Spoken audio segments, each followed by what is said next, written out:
మా పేరు పాలడి కృష్ణప్రసాద్. తెలుగుదేశం పార్టీ తరఫున జ్యోతిరావు ఫూలే గారు కొన్ని దశాబ్దాల క్రితమే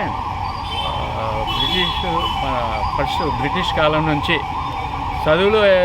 చదువులంటే తెలియని కాలంలో ఇది ఆడపిల్లలకు కానీ బీసీ ఎస్టీ మైనారిటీలకి చదువుకోవడానికి అవకాశం లేకుండా ఉండే టైంలో ఆయన ఉన్నత విద్యను అభ్యసించిన వ్యక్తిగా ఆయన భార్య గారిని చదువు చెప్పి ఒక టీచర్గా తీర్చిదిద్ది ఆడవాళ్ళు మొదటిగా ఉద్యోగం నిర్వహించిన వ్యక్తిగా భార్యను నిలబెట్టారు. ఆవిడ కూడా అదే క్రమంలో మనకి ఇదివరకు ఏంటంటే అగ్రకులాలకు పోటీగా చదువుకునే విధంగా వెసులుబాటు ఉండేది కాదు.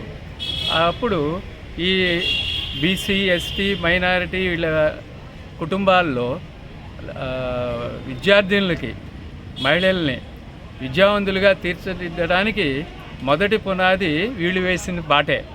అదే క్రమంలో ఎన్టీఆర్ గారు వచ్చిన తర్వాత కూడా తెలుగుదేశం పార్టీ అంటే ఎస్సీ ఎస్టీ బీసీ మైనారిటీ అభివృద్ధి కోసం స్థాపించబడిన పార్టీ తెలుగుదేశం పార్టీ.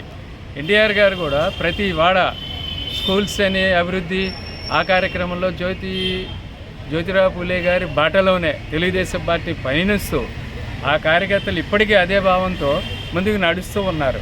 ఏదేమైనా ఆయనకి మంచి శుభాకాంక్షలు, అభినందనలు. ఎందుకంటే సమాజాన్ని తీర్చిదిద్దినందుకు ఆయనకి అభినందనలు, శుభాకాంక్షలు తెలియజేస్తూ ఆయన బాటలోనే తెలుగుదేశం పార్టీ కుటుంబ సభ్యులు, నాయకులు కానీ కార్యకర్తలు కానీ ఎన్టీఆర్ ఆదేశించిన విధంగా చంద్రబాబు బాటలో ముందుకు పయనిస్తామని తెలియజేస్తూ ముగిస్తున్నాం.